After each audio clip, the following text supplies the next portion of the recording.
Welcome to the Vet with Pets podcast. I'm Elliot. And I'm Becky. We probably ought to also say that Vets for Pets Hereford have kindly sponsored the podcast. And we're filming in Vets for Pets. And we are in one of our consult rooms. We thought we'd do the podcast for a few reasons, really. Mainly just to be a positive thing to get out there and talk about what we do, show what we do, maybe occasionally show some patients. We've got loads of guests lined up to interview as well, which will be quite good fun, I think. And hopefully we can get out some outside broadcasts. Yes. Visiting zoos and wildlife places. And the main thing is just, showing what we do and the good job that we do in practice as well. And everything that goes on behind the scenes. Because I realised I was watching All Creatures Great and Small last night, and I realised there's not really any programmes since then. There's All Creatures Great and Small. I think there was a vet in Emmerdale. There's Bondi Vet. Well, you've got really Super Vet and stuff like that as well, haven't you? Not the day-to-day. No, so we just want to demonstrate what we do, the people we work with, the clients that we look after, the patients we look after, really, isn't it? And what it's really like. Yeah. In a normal practice. And more than anything, we know that people are nosy. I'm nosy. I like to know what goes on, and I like to know what people do, where people come from, that sort of thing. And we like to chat.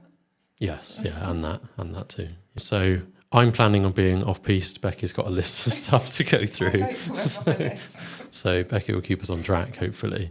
So we thought we'd have a few things that we do every week, or however often we do the podcast. So the first thing is a guest list of who we've got staying in the practice overnight. And tonight it's just wildlife, which normally is the case at the weekend. We call them wildlife weekends. So we've got 2 pipistrelle bats and a pigeon. Yeah. Bats came from 2 different places, didn't they? Yeah. It's a time of year where, as the weather starts to cool down, wildlife, particularly things like bats, start to struggle a bit more, maybe looking for places to hibernate. And we suspect that these 2, they come from 2 different places. Yeah. One almost certainly just got caught out, we think, and just got too cold and not managed to hide away somewhere. A bit wet as well. Yes, and the other one has got some little puncture wounds in its wings, so may well have been caught by a cat, we think. But they're doing really well now. They're eating, toileting, really bright, but they just don't want to fly, so the bat rescue are going to come and get them today. It's a shout out to, it's Herefordshire Bat Rescue, isn't it? Yeah, and they work as part of like a group locally, and then nationally there's more bat rescuers as well. On that note, should we get one out and see? We're going to see if we can feed him. He might make some noise for you. Yeah. So for anyone who's watching, you'll be able to see what's going on. So I'm just going to put some gloves on. Of course, we have to be really careful when we're handling bats. And it's an important thing to note whenever you see a bat that you feel might need picking up or rescuing at home or out and about, is that I would always use a towel and a pair of gloves, because they can carry a strain of European bat lyssavirus, which is a rabies sort of variant as such. And they have got really sharp teeth. They might be tiny, but they are sharp. Yeah, so using sort of a dishcloth or something like that to pick them up is definitely advisable. And they're always really angry. For such a tiny thing, I think this one weighs about 4 grams or just over. So we worked out it's quite handy to store them in a sharps container because they can't escape. Yeah, the bat rescue asked me how I said. They stay nice and warm. And it's soundproofed as well, and it's dark, so because they can escape from really, really tiny holes. They can get through. We're just offering some Emerade carnivore formula, so it's like an elemental feed where everything's broken down into tiny parts. It makes it really easy to absorb, especially designed for carnivorous animals. And we were hoping it would shout at us, because normally shouts in between you putting the little drops. When it wants another one, it normally chatters at you. Not very hungry this morning, are you, matey? Well, you've probably chosen the one that's not the morning bat. One of them doesn't eat very well in the morning. It's and the not. Other one he doesn't like to eat till the afternoon. Do you not want to eat anything, matey? Do you want to go and grab the other one? So this one's at the top waiting for his food. If you can see.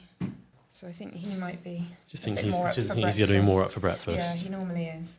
So this is the first bat we had in that was just wet and cold, and the other one was the one with the small punctures on its wing. So for anyone who's listening rather than watching, we just got a little syringe, just with some little liquid formula, just tempting him into eating. And sometimes if they're maybe younger bats or don't want to eat, we do sometimes use a paintbrush, so we dip it into the food and then they suck it off the end of the paintbrush. It just depends from bat to bat, but these ones have been taking the syringe really well. Like I said, they're about 4 grams, and sometimes in a whole meal they will eat 0.4 mils of food, so it's quite crazy what they can put away. They've got such a high calorie requirement, haven't they? Oh, he's eating some. We'll feed you some more in a minute, little bat. Oh, he's crawling out. Stay in there. Stay in there. So normally we would be really worried about them getting out and escaping, because quite often they will just fly out of the box, and then they are really hard to catch, as we found before. Yes, but these two just don't want to fly, so we don't really have to worry. No, exactly. Right, yeah, so that's our little bat list. friends. And then, we've got the injured pigeon in as well, haven't we? So, which is a racing pigeon that we've managed to relocate the owner. So we'll see how that goes today. So that might be interesting actually. If you find a racing pigeon, sometimes if you look under their wing, they've got a stamp on it with their phone number on. Yeah. Otherwise, they'll have a ring on their leg. And if you Google racing pigeon lost, you'll be able to find their number and trace the owner, or at least the secretary of the local society. And most people are quite keen to have them back as well. So sometimes they send a courier for them. Yes, yeah. Then we've got our own lodgers in our own houses, because sometimes we end up with cats dogs that have been signed over to the practice, or just stray ones. Or sick patients sometimes come home as well. So I've got a little kitten that we're looking after called, it's been renamed Charlie by the children, so he's living in the kitchen at the moment. It's the most normal name you've had. Yeah. Normally they pick all sorts of weird names, but yes, he's just being socialised and will be neutered and vaccinated soon. And then I've got Sarabi, who was a stray cat with really bad cat flu and an eye infection and underweight, but she's gained lots of weight now. She just wants to eat all the time. She's being nebulised once a day to help with her breathing, and she's coming on really nicely. Yep. She's a bit of a beast now. She's finding her feet, pushing herself in. Well, it's when you've had them a little bit of time, the character starts to come out, isn't it? When they settle down. I can't take the food in there to put it down anymore. She's grabbing it off me and tipping the bowl over. And, she's a foodie. And she likes attacking Joe's head, so she likes his hair for some reason. Cats. She's chewing it and biting it. So But no, she's absolutely lovely. A bit snotty, but lovely. Yeah. Well, I hope she'll find a new home soon as well. Yeah. So I've got a foster room at home. I foster for the RSPCA, so our spare room is just for foster cats. And so we've got it set up so it's easy to clean and disinfect after each one's been in. And there's pretty much always someone in there. I feel like we got carried away a bit, so we're going to talk about where we both came from and graduated and stuff, haven't we? Yeah. So let's go back to that. Yeah. You tell us your story. I was at Home Lacey College and did animal care straight from school, and worked at Tesco's at the same time on the bread and cakes department. Helped at an animal rescue at the same time, a wildlife rescue. Then I got a job here at Pets at Home, getting a little bit closer towards animal care really. And then Bar Vets was the one I worked at next, the Pets at Home Vets. So was there for 11 years, did all my training there. So I started in 2006. 18 years ago. That's a long time ago. I know. I was looking back and say there was still dial-up internet. We didn't have Wi-Fi, nothing on our phones. My training log that I had to do was all handwritten because it wasn't online. It's amazing how much things have changed in not that long. And I think that is, if I can get Anna and Becky in on it, I think we should do a podcast on how things have changed. Because we've all been vet nursing about 20 years, and we often discuss how different it is. Yes, And then I think also that explains the price difference as well to what we had then and what we have now and we're available to do. Yes, so I think that would be a good one. I've just got to twist their arms. So it was 2 years of training. I went to Hartpury in my first year, and then Abbeydale in my second year for college, and that was 1 day a week. And then I spent the rest of the week in practice. What do you think what's the biggest thing that's changed in terms of patient care? I think it's just simple things like having a drip pump. We didn't have drip pumps. In-house blood tests. So a drip pump is what accurately gives intravenous fluids to an animal. So it automatically, you set it to give a rate, and then it safely gives the correct amount, doesn't it? Yeah, so if we've got a patient in overnight, you know that drip pump is running and is normally giving what you need, whereas we had to count out the drips per second and calculate that to what the animal needed, and it would stop or the animal would bend its leg, and it's just little things that make such a big difference. Like we've got digital X-ray now. It wasn't manual processing by hand when I started. I had to learn it, but our practice did have an X-ray developer machine. Yeah, okay. But that was still probably about 5 to 10 minutes per X-ray, Yeah, waiting for it to develop. yeah. And then if you haven't got a very good shot, you're... Yeah. So what used to happen when you take X-rays is that it would be on a literal piece of film, so a solid object, a bit like a photo, old style photo, and then it would have to go through 3 or 4 different liquids to then give you the image that you could interpret. In a dark room. We don't need a dark room. Yes, now. in a dark room, because light would affect the image. Whereas nowadays this is actually our X-ray table, so we put a little plate on this and we just slot it into the machine, and then that's it. And then it's just storing all the X-rays. We'd have a whole room full of old X-rays because you had to keep them for 8 years after you'd taken them. Whereas ours is just all on the cloud now. Yeah, it's mad, it's just isn't mad. it? Yeah. And then I suppose the training as well, because the guys now, our student nurses who are training, everything's online and all their logs are online, their college work's online if they need it. And everything was just written. You're carrying around folders of things all the time. Yeah. And I suppose the way you take the exams was different. I had to travel to Bristol to go and do my written exam, whereas now they do it in college, which is much nicer. Yeah. So I graduated in 2014 from Nottingham University.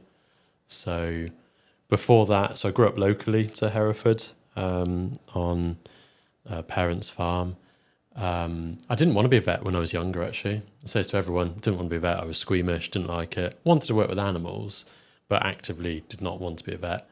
And then did all right my GCSEs and went to sixth form, and I did biology, chemistry and geology, which I enjoyed, but still didn't really know what I wanted to do. And then it was one of the college tutors that said to me that, oh, you're smart and you like animals, you may as well go and train to be a vet. So I applied to vet school and got in.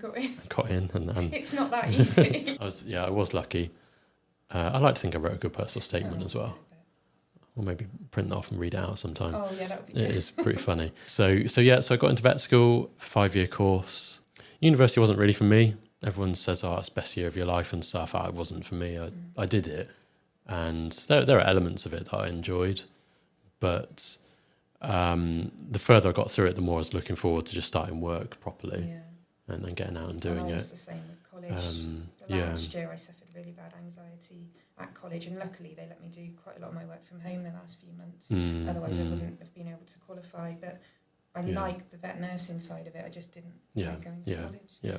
Well, I think the thing with vet school is that it's a real balance, and things are starting to shift a little bit in that historically it's always just been the selection process based on if you're good at doing exams and you've ticked the boxes for your placements, whereas actually, in my opinion, sometimes that doesn't then generate the best vets. You want people that are personable and have, I guess, well, for now, I just say have the skills to exist in vet practice and to do it. And to enjoy talking to people as well. Because I think it always used to be just on how good you are with your studies. Yeah. But if you can't speak to owners and have empathy, it's just not for you, really, is it? It's hard. And so there's lots of newer vet schools around nowadays, and for many the selection criteria has changed considerably. Although I understand there's one vet school now that doesn't interview in person at all. No. Bristol, I think. Yeah, whereas all the others are going the other way. All the others are going the other way, which is a bit weird, but hey-ho. Anyway, we digress. We're seeing the different in EMS students, aren't we? So EMS are the vet students that come in while they're on course, and a lot of them from the more practical vet schools, they are more practical. Yeah. And obviously I've seen a lot of them. It's definitely improving. You've seen hundreds, you've trained hundreds. Probably the ones that have left. Actually, that's one thing I sort of forget about, is that vet schools is 5 years, but it's pretty intense in that you have to do, so EMS is extramural studies, so work experience essentially, and you have to do that in your holidays. So term time, it's packed. It's not like any other degree course where you're only in a few days a week. It's packed, and then you don't really get your holidays because in the first 2 to 3 years you've got to do your animal husbandry stuff like lambing and dairy and things, and then in the last sort of 2.5 years you've got to do your clinical things. And financially, that's hard. Financially, it's really tough. Yeah, because most students will go and work in between their summer holidays. University students, but vet students can't. It's difficult to achieve it and be successful then in your course and whilst working as well. Yeah, so there is a dropout rate naturally. There's some people that just don't manage to complete it, but But yeah, no, I got through it. But then I got to final year and I still didn't really quite know if I wanted to be a vet.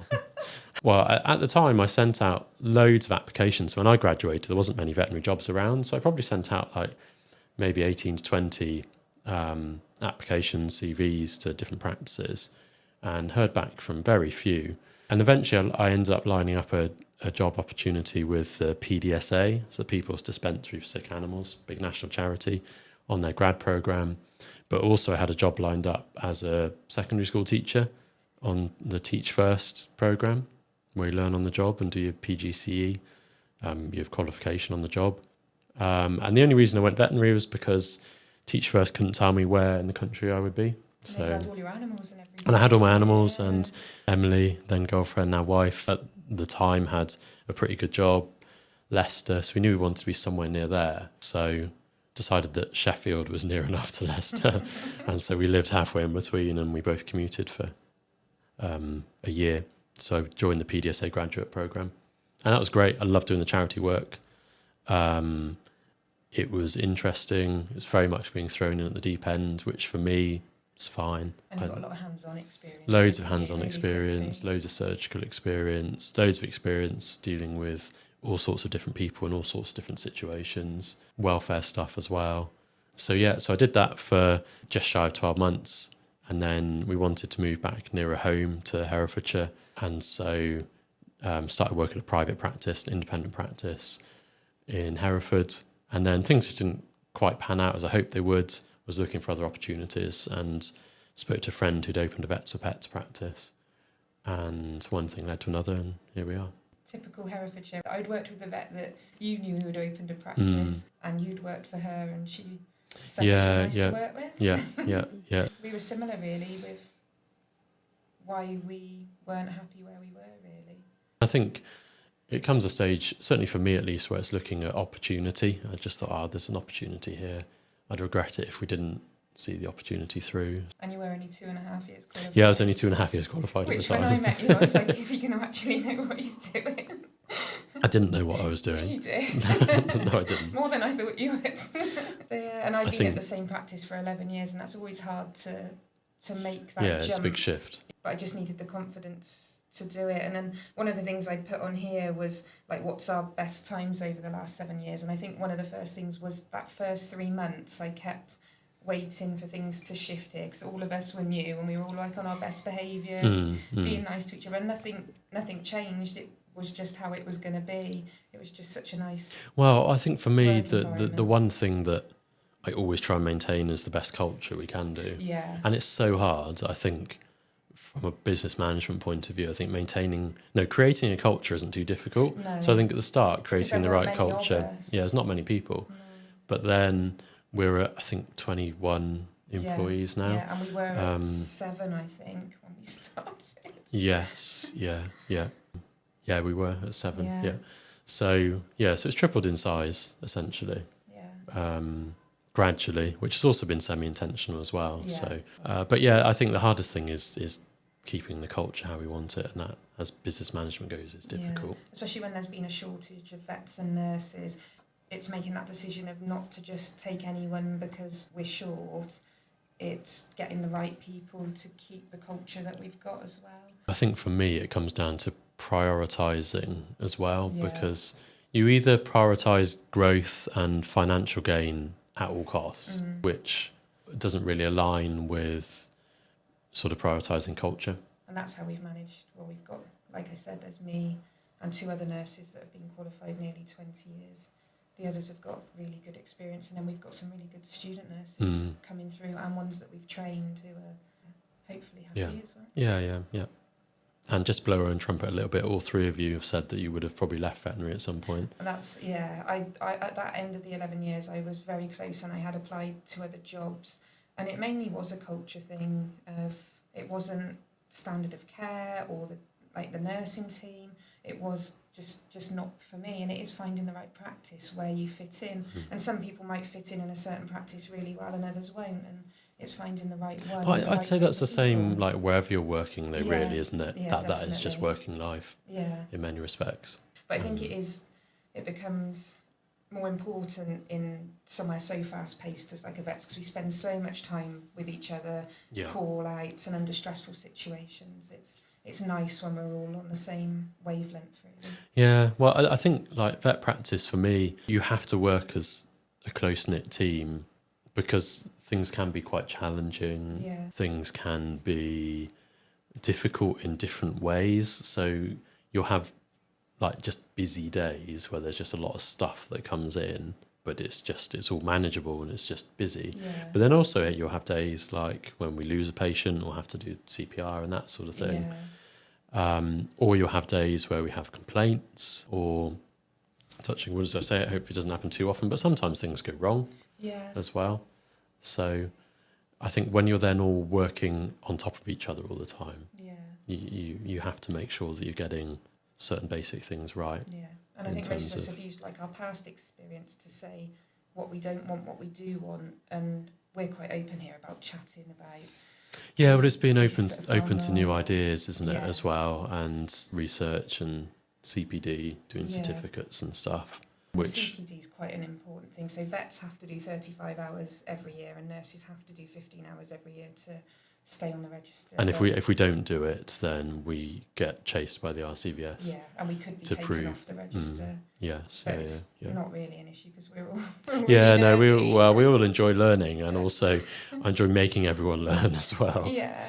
I think it's important. We've got to stay at the forefront of what we do. Definitely, and I'd started that as a student nurse. I really enjoyed consulting from the very beginning, and it wasn't a thing really that student nurses did. So for a lot of practice, it's not a thing that nurses did really, and still isn't in some. And so I think I was lucky at my practice where it was. We did weight clinics, we did quite a lot really, so it was a good experience to start with. And then they put me through the pet health counsellor course and said once I'd done that, then I could consult, even though I was a second year student nurse. And then went from there, did my nursing certificate in nutrition and then my master's. Now you've got a master's degree in nutrition as well. Feline friendly one in between. Which is great, because then if it's anything diet related, I can just it goes over to you. And I think that's it's different here as well, that the vets will refer things to the nurses, because our nurses have got like behaviour certificates, their massage, and we've all got our own little niches of what we like doing, so you can get the right person for the job really, and it doesn't matter if they're a vet or a nurse or an animal nursing assistant. We've got Georgie doing our positive nurse visits, and we just work as a team. Well, but we also think outside the box as well, in that everyone needs to be doing what they enjoy doing and working to their strengths. And I think we'll touch on the practice changes that we're making at another time. I think that's just too big a topic to cover. It's a fun topic. But it is a fun topic, but it's also a stressful topic as well. It is. There's a lot of change coming up, but I think it would be good for people to understand what nurses can and can't do, what vets can and can't do, and sort of where, from a legal point of view, not from us being good at our jobs. There's a lot that goes on behind the scenes, especially with like the parasite prescribing. That might have been a pain for owners at the moment, so we can have one where we explain why all that is happening, and it isn't just us being awkward. and something perhaps we ought to touch on, which is not quite as topical as it was a few weeks ago, but is the CMA investigation. So what date are we today with timestamp? It's the 13th of October 2024. In case this is really popular and people are listening like 5 years' time, and we've actually kept up with doing it. It's a Sunday morning. We started this at 9 o'clock-ish. I was up at 5:45 this morning because I need to get in for 9 to do this. And you've got a million animals. I've got a million animals. That would be a podcast in itself. Yeah, that would be a podcast in its own right. So the CMA, so Competition Marketing Authority, there's essentially an ongoing process into veterinary fees is the simplest way to put it. The way the business model works for Vets for Pets is I own 50% of the practice at the moment, and then the corporate owns the other 50%. So we are our own business entity, so different to some of the other bigger corporates. So there's this investigation really going on, investigating a number of different factors, but I think for me a big part of it is just a lack of clarity within the profession. So there's some of the bigger groups which own the crematoriums, they own the online pharmacies, they own the out-of-hours services. Labs as well. Yeah, so there's this sort of wholesale sort of ownership of big sections of the industry, which it isn't really clear.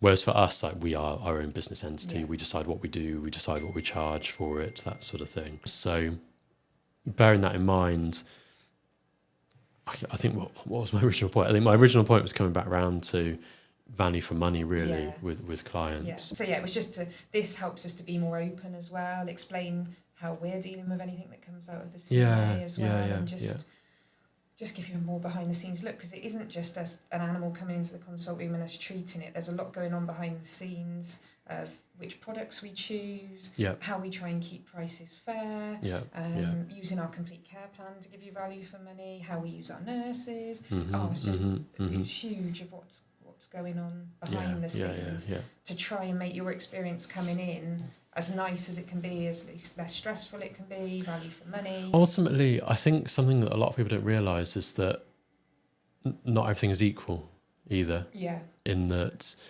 there are, of course, lots of different veterinary practices out there, and there's lots of different practices offering a really quite different range and level of service and quality of service. Where you choose to work is the same way as people choosing where they bring their pets. It's a bit like but then at the same time, I think rightly so, there is an expectation that you should expect a certain level of service. Yeah. And I think so in a similar way to us having to charge for things and some people not fully understanding that, I think the NHS has a big impact on that, because people don't realise how much things can cost.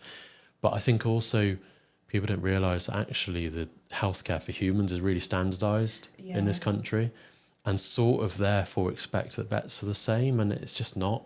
Yeah. It's just not the same. Unfortunately, it probably should be. So, but then it is also nice in a way, because you can choose the vet that meets your needs.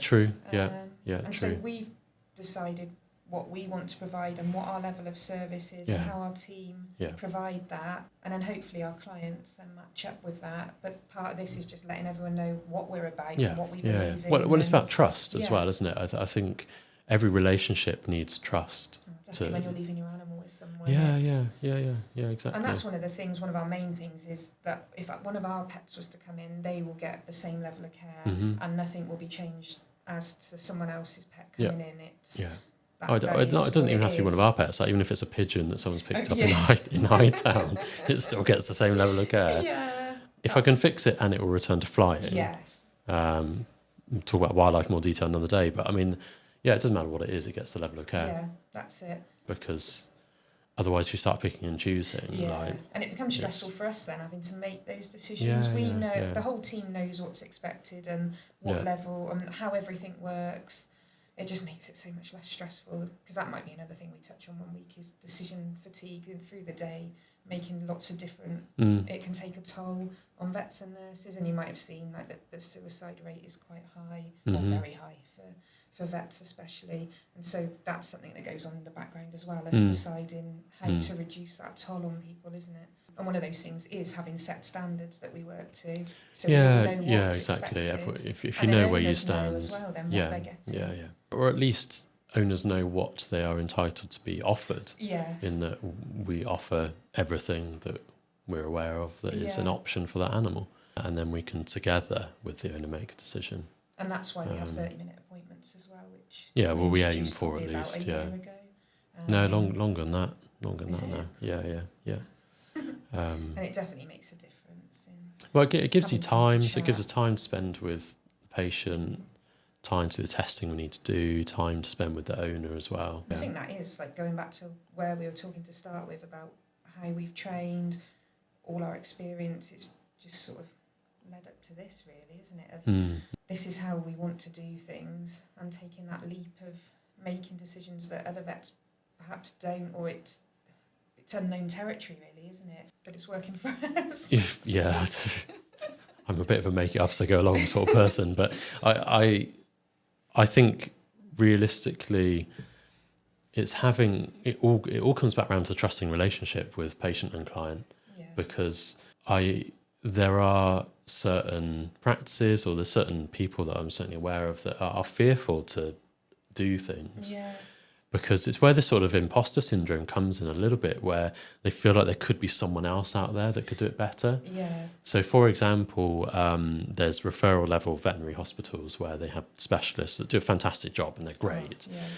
But I think it is then that difficult thing between, well, I'm very competent and capable of doing the surgery, but is it better if it goes to the referral hospital and has the surgery done there?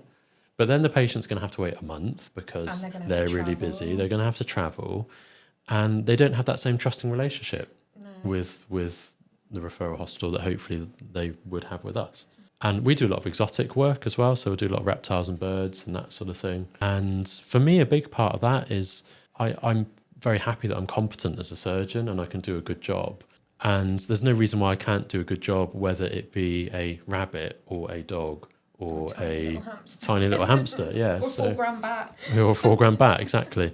But like we'll do things like we spay mice, don't we? Yeah. And we fixed that rock dove's leg last week. Yeah, stock dove. Unfortunately, she didn't do very well, actually. I did euthanize her. Oh, I didn't know that. Yeah. Yeah, we had a little stock dove that Emily rescued actually from outside of school, and she most likely been caught by a sparrowhawk or something. So she lost a lot of feathers, had some wounds around her tail and a fractured leg. And was a juvenile, so she's only like out of the nest really. So we fixed the leg, but I think so. Originally, the other good leg was all right. I do wonder whether actually she had some spinal trauma or something like that, because the other leg, the toes just started to curl. She wasn't sort of clenching, so I just called it and euthanized, because I could have managed her for another. Like the fracture was healing well, she was gaining weight and eating and stuff, so we could have carried on. But then, if she wasn't going to be fit to be released back to the wild, what's the point? Yeah. It's a wild animal. Just when we anaesthetised her as well, didn't we? Yeah. Is the leg going to be viable? Yeah, because it was questionable. The foot was just slightly colder, slightly more swollen than the other normal foot. So it was then a case of, we're going to do this orthopaedic bone surgery, and actually we fixed the bone, but then if the foot has lost its blood supply, completely pointless. And it is these decisions that you're making day in, day out. Yeah, but I quite like that. That's part of the job that I really enjoy. Solving side of things as well, especially with the exotics, because there isn't always, with a lot of other things, like say a dog spay or a dog castrate, there's a set way of doing it, there's studies into it. With the exotics, there's far less, and we're having to work from our knowledge with the dogs and the cats and putting it across to you. It's really or looking it up as well. Like I saw a poison dart frog yesterday, didn't we? And it had a bad foot. It's not every day that you get a frog with a bad foot coming into the practice. And there's so many different species with all different. I think there's thousands of different types of reptiles, so you can't know the requirements for every single one. Exactly. So if I've got a reptile or an amphibian coming in, if it's outside the bog standard sort of like leopard gecko, bearded dragon, corn snake sort of thing, then even if it's something that I'm fairly familiar with, I'll just refresh on things like humidity and temperature ranges, because I can't remember numbers to save my life. Like it doesn't stay in my brain. Especially for thousands of and it's just like, and often the people that are looking after them and bring them in, they really know their stuff. Yeah. And it's changing all the time. I get that Exotic Keepers magazine, and there's always something changing as well, even with these species that hardly anyone keeps. There's people out there that just do that one species. They know every single little thing about them. So. Yeah. But even then, though, I mean, the species that we're only just discovering how to look after them, let alone then how to provide veterinary treatment for them. And the species only just being discovered in the wild. In that magazine every week there's one or two that are just they haven't been seen before. Yeah. And certainly things like amphibians, when it becomes, there's illness and you have to treat them, then that's challenging. So, yeah. But then I think that's what we enjoy. And again, there isn't anyone else locally. No. In my opinion, unfortunately, it's becoming more and more standard that if a pet is not a dog or a cat or a rabbit at a push, someone will ring a vet practice and be turned away because we don't see parrots or chickens or whatever. And I think there's two sides to it, because there's that worry that the owner is going to think you don't know what you're doing or you don't know enough. And you don't really learn each of those species much at vet school. No, you don't. So you do have to, but there is a lot out there as well to help you with it. And then on the other hand, there's people out there like you who have got more experience, so they feel like they should. Yeah. But even then, I can't claim to be a specialist, and I know my limits, and there's times where we'll refer out. And sometimes it is just for sort of euthanasia, isn't it? And then you feel like it isn't just us that would be able to do that. Yeah, you know? yeah. I think that's, for me, that's the most Sad. sad thing, is that sometimes I'll have patients that have travelled really quite a distance, sometimes with a hopeful owner that hopes that we will be able to treat them, but actually any vet could have assessed them and determined that euthanasia was the only appropriate outcome. And then they sometimes travelled like an hour or more to get to us. But for that reason, I mean, we've hosted CPD events ourselves before. Yeah. We've hosted colleagues from other practices to come and just watch things like rabbit anaesthesia, because we're good at it and we do a lot of them, so they can learn from us. And our new nurses, often it's something they say that they're not sure when they've looked at the advert because of the exotics, but because they haven't had much experience in it. But I feel like we offer... It's pretty easy, really. And especially if they're experienced already in anaesthetising dogs and cats. Once they're under anaesthetic, it is... It's quite and to be perfectly honest, you have to work really hard to kill a reptile under anaesthetic. Yeah. Like, they're so robust. And that's the reason why we see them in so poorly so often, because they do just keep going. They get to a stage where they're so critically ill, but they still look like a reptile, so the bearded dragon still looks like a bearded dragon, because like a dog, or... they don't wag the tail, they don't have facial expressions. And even with dogs and cats, we're rubbish at assessing pain, let alone like a tortoise.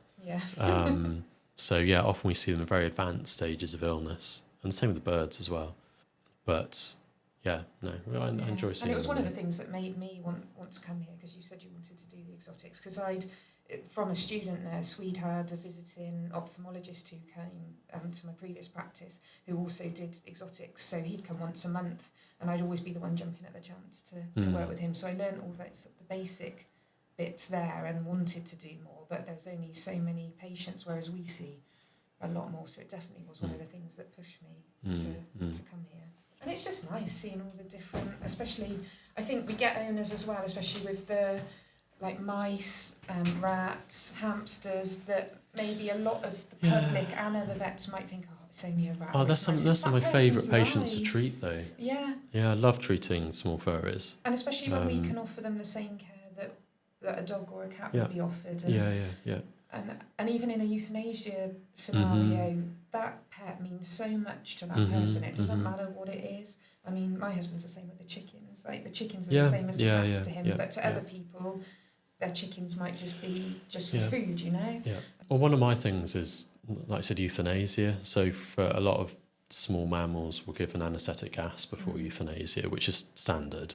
But I would say what is fairly industry standard is to then inject an overdose into the heart, which is fine, and there's nothing particularly wrong with that.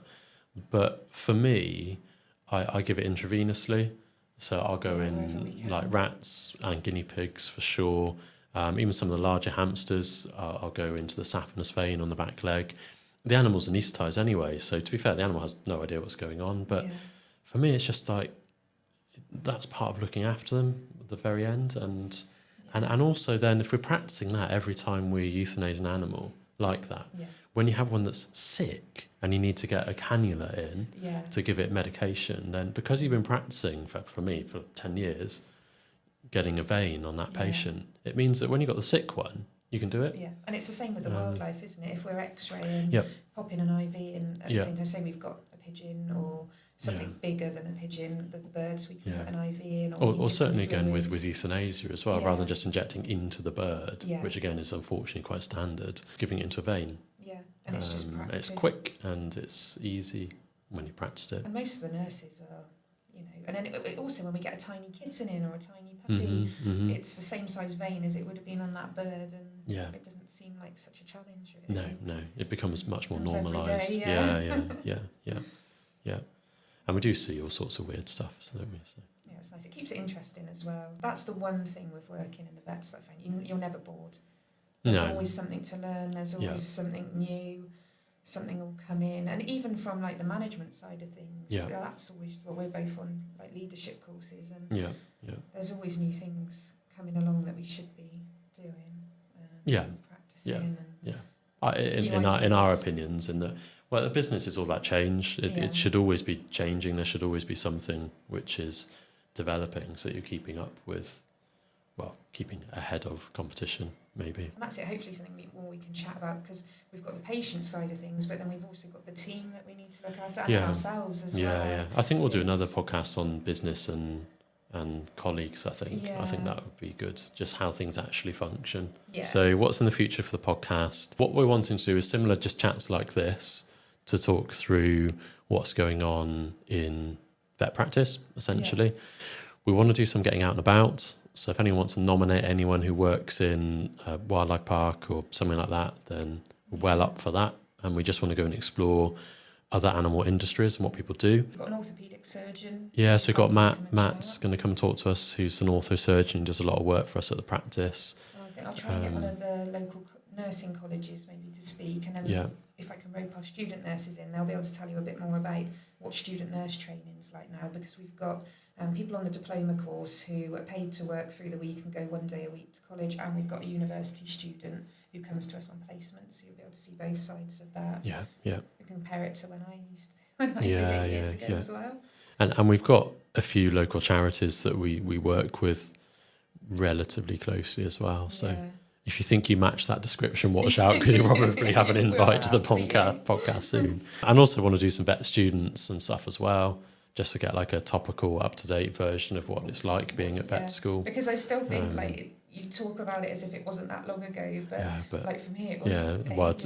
10 years since I graduated. It must be 5, 6. She joined us in 2020. Yeah, so 4 years. Yeah, she's been qualified, and things have changed even in that time. Yeah, exactly. So lots of stuff coming up, and hoping to really develop the podcast. Practice, that's a whole nother topic. So we're developing and changing how we offer our services. A potted history of the backstory is I do 5 nights a week on call, nighttime duties, and Natasha very kindly does 2 nights a week, and then the nurses, it's split equally, sort of equally for this purpose, for everybody.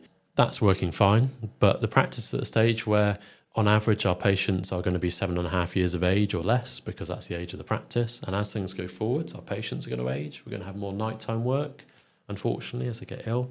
And I need to be conscious of looking after, I will admit, primarily myself, because I do so much on call and weekends. And work in the day at the same time. And I do, so I do a 40-hour week. Oh, it's supposed to be 40 hours a week, isn't it? But 40-hour week rotated, and then I do 5 nights a week on call. I can only sustain that for so long. So we're going to be moving to a stage where we're pushing our complete care, and to be registered with us, clients have to be on that. Yeah. It's great value for money. I mean, it's such a good deal anyway. Yeah. And it just means that for us, it's a demonstration that people are willing to work with us and want to be with us. Because unfortunately, we've still got people that take the mickey and will just call it the weekend because they're registered at another local practice, which and theirs isn't open. They're on calls. Yeah, their on call service is 40 miles away. Yeah, and then also we're open till 8 o'clock. Yeah. So we'll get people after sort of 6, 7, where the other practices are closed, and they're just registered with us. Just for those occasions, really. Whereas... And we've got to look after our team. We've got to look after the team, we've got to look after the practice. And look after our patients that we're here to look after, so we can spend more time with them, and they've got our full attention, really. Yeah. So if you're putting your trust in us and going on complete care, we're here for you. And it doesn't make sound business sense, so I might regret the decision in a few months, but... I feel it's the right thing to do. And also I feel confident that we've spent this much time building up the team and the reputation. Yeah. So we'll put that to the test, really. We're putting that to the test big time. And at the same time, we're going to be using our nurses more alongside that to offer better quality with the 3 free consults that you get on your nurse appointments, and to free the vets to see the very poorly animals, and they can... We're all just working to the best of our ability, really. Yeah. And the nurses are really enjoying it so far, but we can do a pod on that. We'll go into that in so much more detail. Then life, for me, we'll go into my home life in more detail. I've got loads of animals, family. Shout out to Emily for looking after everything as well. And the vets with pets. The vet with pets, of course, which is something that perhaps at the moment has taken a slight backseat in terms of visits. I was doing school visits and nursing home visits, and I just don't have the time with all the changes coming up with vets for pets with the business. At some stage, we'd like to buy our own farm we don't have any money at the moment, so that's not happening anytime soon. Yeah, but you've got to have a dream. That's got to be the... It's a goal. It's not a dream, Yeah. it's a goal. We'll get there. Yeah. It's achievable. It'll just take time. That's it. What about you? What about... Well, you know I like my travelling. Yeah, where are you going to next? Costa Rica is my next goal. See the sloths. So I'm head nurse and then now practice manager. And one of the things I've sort of spearheaded is increasing our benefits, which includes adding an extra week She of just holiday. wants to have more holiday herself. Like, So if you've worked in she more than thought she was 2 being years, sneaky. yeah, everyone's enjoying it. But yeah, it does mean that I can take 3 weeks off in a row then without having to forfeit and have rests in the rest of the year with my other holidays. So yeah, 3 weeks in Costa Rica, hopefully, maybe Panama added onto it.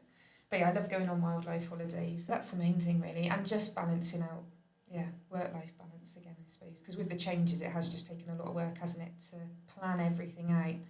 But now it's more...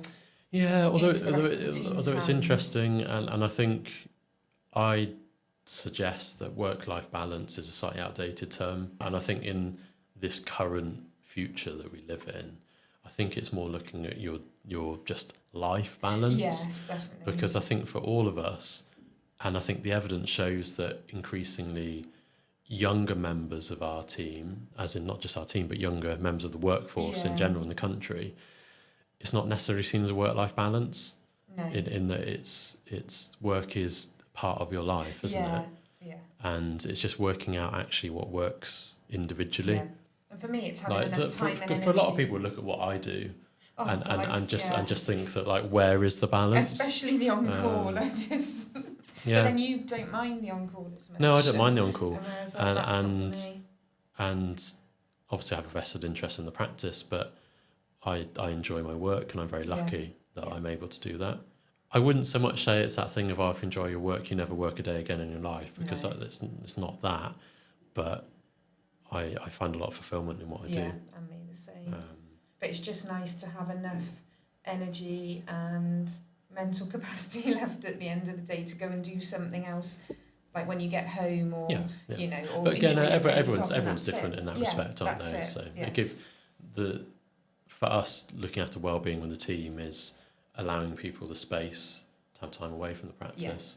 And that's it. And when they're not here, they're not here, and that's apart from you. Yeah, apart from me. When I'm not here, I'm still here. If there's an exotic that we need a question and answer on, you will get a photo of an X-ray. Yeah. Yeah, I think the future's bright.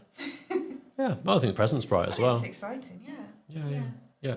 And all the nurses are enjoying our new roles. It's really exciting. So I think we must be one of the first. Oh well, we've got so practices to be well. I doing think it. it's more. We've got so much more. Well, we offer clients so much at the moment already, and we've got so much more to offer. Yeah. I think that's the It's exciting nice to have thing. somewhere to go, isn't it? Yeah. And it's Definitely. nice to have something just to keep upping the ante, upping the level that we operate on.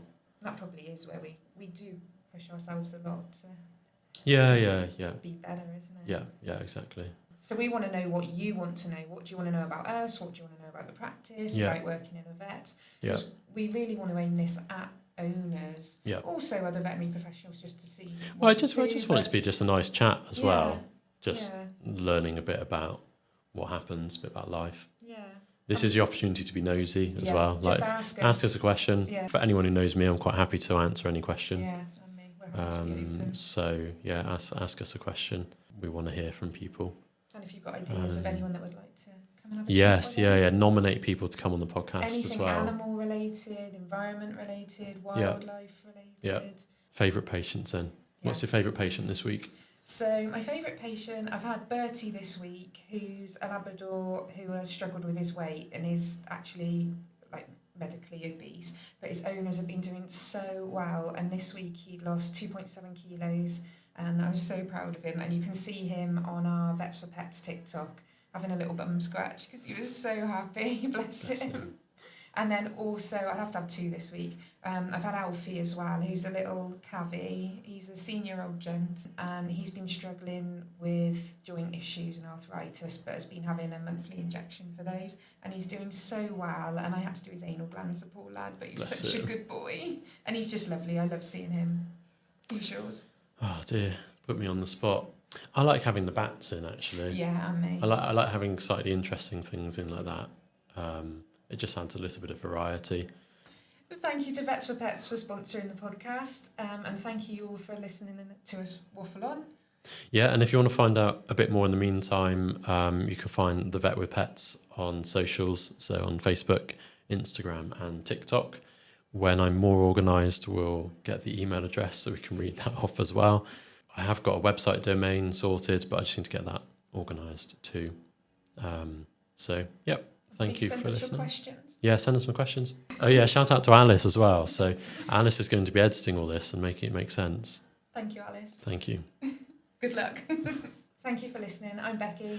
And I'm Elliot, and we'll see you next time. Bye.